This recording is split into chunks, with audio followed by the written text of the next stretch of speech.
Seperti kita ketahui bahwa transfusi itu sebaiknya kita hindari, apalagi kalau pasien-pasien yang akan melakukan transplantasi ginjal. Karena apa? Karena resiko transfusi darah itu berbagai macam. Misalnya infeksi terutama virus, misalnya hepatitis B, hepatitis C, kemudian HIV, kemudian bisa ada efek samping terhadap jantung karena kelebihan volume daripada di dalam pembuluh darah, sehingga beban jantung akan bertambah. Dan ada efek-efek lain, misalnya pada paru-paru, itu bisa terjadi bendungan paru yang mendadak. Dan ini bisa menyebabkan reaksi transfusi ini bisa bermacam-macam, seperti kita ketahui ada reaksi transfusi yang disebut dengan TRALI atau transfusi induced lung injury, itu karena diberikan transfusi kemudian terjadi injuri pada paru dan itu bisa menyebabkan kematian. Di sini kita lihat bahwa ada pedoman penanganan anemi dari KDIGO, di mana di sini kapan kita berikan zat besi yang intravena. Kalau di sini Combivir ini mereknya adalah Venofer. Kapan ini Venofer itu akan diberikan? Maka rekomendasinya adalah pada pasien penyakit ginjal kronik dewasa yang menderita anemi, namun belum mendapatkan terapi besi ataupun ESA, maka diharapkan peningkatan level Hb-nya tanpa memulai terapi ESA. Maka harus diperiksa dulu transferinnya, ferritinnya dan saturasi transferinnya. Jadi kalau saturasi transferinnya kurang dari 30%, kemudian ferritinnya kurang dari 500, maka pasien itu perlu diberikan terapi besi dulu. Kemudian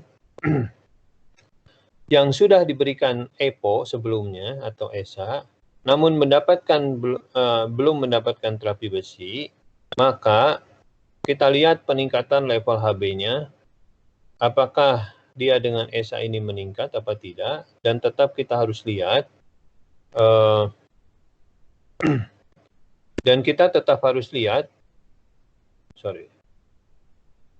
saturasi transferin dan ferritinnya. Kalau saturasi transferinnya kurang dari 30% dan ferritin kurang dari 500, maka sebaiknya kita berikan dulu terapi besi atau besi intravena.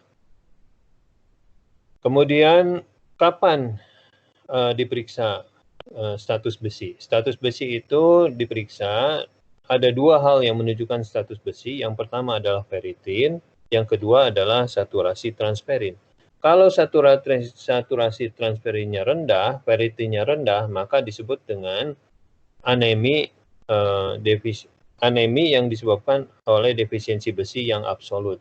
Kalau saturasinya kurang, kemudian ferritinnya cukup, maka itu disebut dengan defisiensi besi yang fisiologis atau yang fungsional, bukan fisiologis. Jadi ada yang fungsional, ada yang absolut. Ini yang membedakan adalah ferritinnya. Itu biasanya diperiksa status besi ini 3 bulan sekali. Jadi selama terapi EPO itu kita harus melihat besinya. Itu yang penting. Dan pemeriksaan ini bisa dilakukan kurang dari 3 bulan bila satu, kita mau meningkatkan atau memulai terapi dengan eritropoietin. Oleh karena itu harus diperiksa dulu. Yang kedua, itu terjadi perdarahan. Misalnya kebanyak di antara pasien kita yang mengalami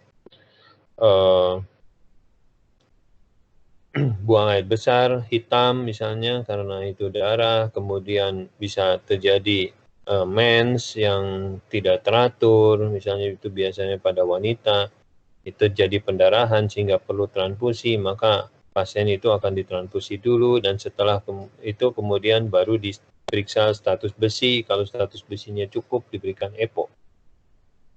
Kemudian pemantauan terhadap respon terapi setelah diberikan zat besi. Nanti di belakang akan kita lihat kapan kita berikan zat besi. Jadi tidak selalu tiap pemberian itu setiap minggu diberikan 2 kali sesuai dengan hadiahnya, misalnya 2 kali seminggu, itu kita tidak berikan seperti itu. Ada syarat-syarat tertentu di mana kita melihat ferritin dan saturasi transferin.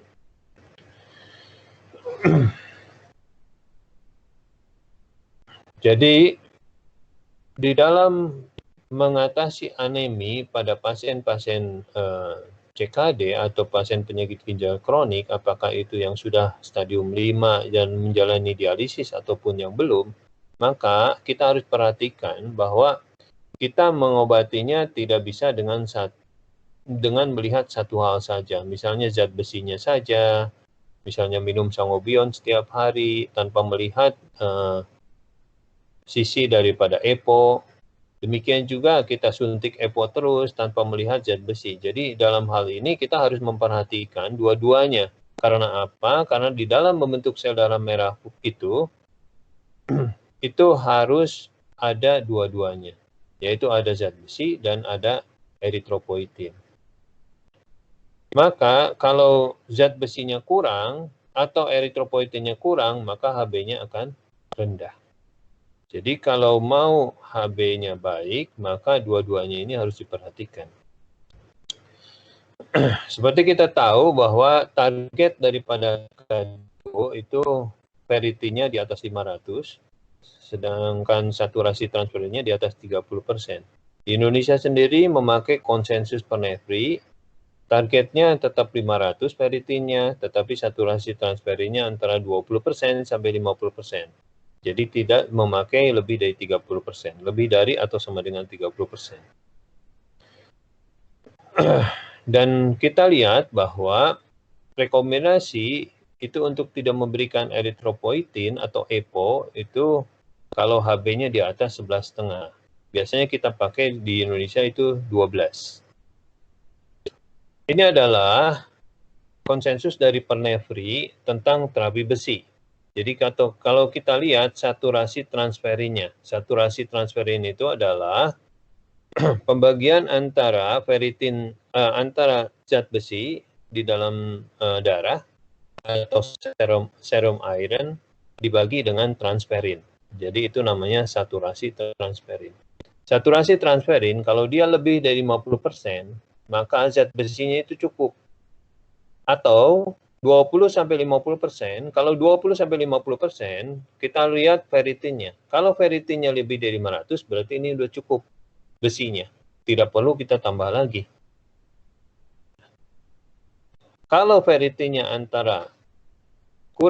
kalau ferritinnya kurang dari 200, maka diberikannya zat besi itu 1 ampul atau 100 mg, biasanya 5 cc, itu 2 minggu sekali. Jadi tidak setiap HD. Jadi kalau 2 minggu itu 4 kali HD, 1 kali dikasih zat besi, 3 kali dikasih EPO. Kalau ferritinnya 200 sampai 300, maka kita berikan zat besinya setiap 4 minggu atau 1 bulan sekali. Ya. Bagaimana kalau saturasi transferinnya kurang dari 20%? Maka kalau kurang dari 20%, batasnya adalah bukan 500, tetapi batasnya adalah 800. Kalau saturasinya kurang dari 20%, ferritinnya lebih dari 800, tunda dulu. Seperti kita lihat di sini. Ditunda terapi besinya. Cari penyebabnya kenapa ferritinnya tinggi. Apakah ada infeksi atau ada inflamasi yang lain, biasanya ada perdarahan atau apa. Kita harus cari dulu penyebabnya.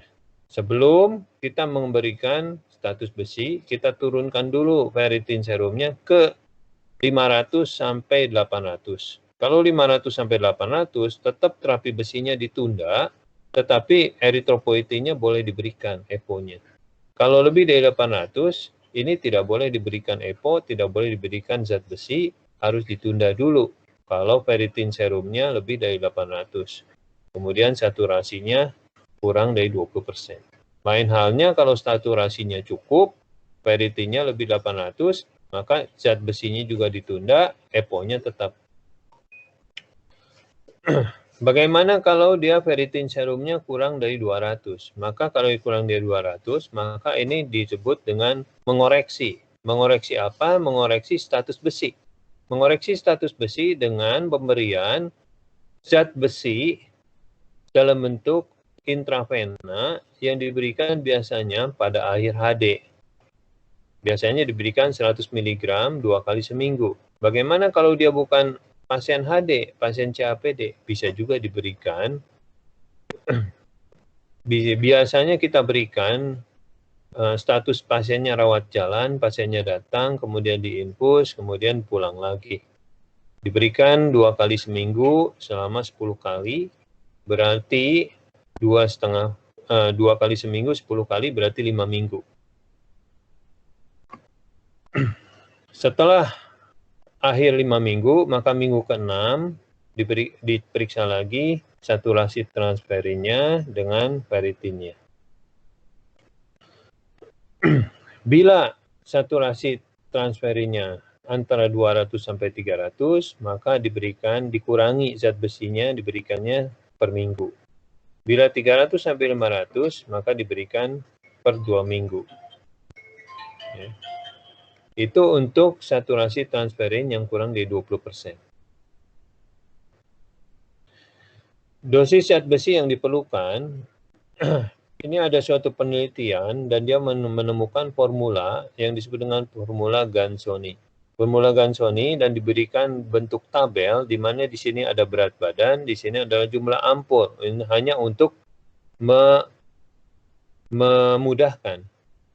Jadi karena satu ampul itu sama dengan 100 mg, maka misalnya berat badannya, ini formulanya adalah berat badan dikali, ini target HB-nya berapa, misalnya 13, 10, atau 12 misalnya, dikurangi HB yang saat ini, misalnya HB saat ini adalah 6, berarti kalau ini targetnya 10, karena kita mau naikkan bertahap, maka 10 dikurangi 6, maka sama dengan 4. Kemudian dikali 2,4, ini berat badannya misalnya 50 kilo, 50 kali 4 dikali 2,4, ditambah cadangan besi. Cadangan besi ini, angka ininya adalah 500. Ini adalah tetap angkanya. Jadi kalau dia 50 kilo, kalau target HB-nya minusnya adalah 4, maka misalnya kita perlu 12, sekarang HB-nya 8, berarti kan selisihnya 4. Maka kita perlu 10 ampul atau 1000 mg.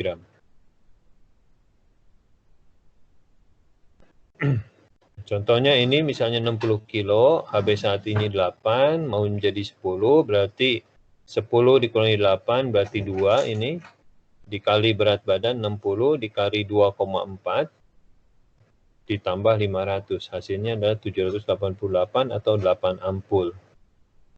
Ya.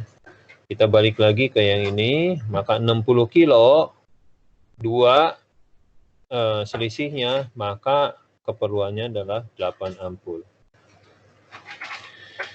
Indikasi daripada terapi besi adalah anemi defisiensi besi yang absolut, di mana di sini saturasi transferinnya kurang dan ferritinnya kurang.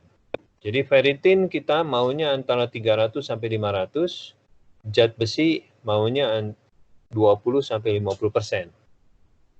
Kalau di bawah 20% dan ferritinnya juga di bawah rendah, maka itu adalah absolut. Tetapi kalau ferritinnya tinggi, tetapi saturasi transferinnya rendah, maka disebut dengan anemi defisiensi besi yang fungsional. Jadi seperti tadi kita tahu bahwa walaupun zat besinya kurang dari 20%, tetapi kalau dia ferritinnya mencapai 500, maka tetap harus diberikan zat besi, cuma tidak setiap minggu. Kemudian pada tahap pemeliharaan status besi, di mana ferritinnya sudah tercapai, tetapi tetapi saturasi transferinnya masih belum tercapai. Kontraindikasi daripada terapi besi itu biasanya kalau alergi terhadap besi itu, ya, ada beberapa jenis zat besi intravena atau zat besi yang dimasukkan ke dalam infus. Kemudian ada gangguan fungsi hati yang berat, misalnya SGOT, SGPT yang tinggi, pasiennya kuning, itu harus hati-hati dalam memberikan zat besi. Kemudian kandungan besi tubuhnya yang berlebih atau iron overload, ini biasanya karena transfusi yang terlalu sering, sehingga ferritinnya tinggi banget. Seperti kita tahu bahwa kalau ferritinnya lebih dari 800, walaupun saturasi transferinnya kurang dari 20%, kita harus tunda diberikan zat besi.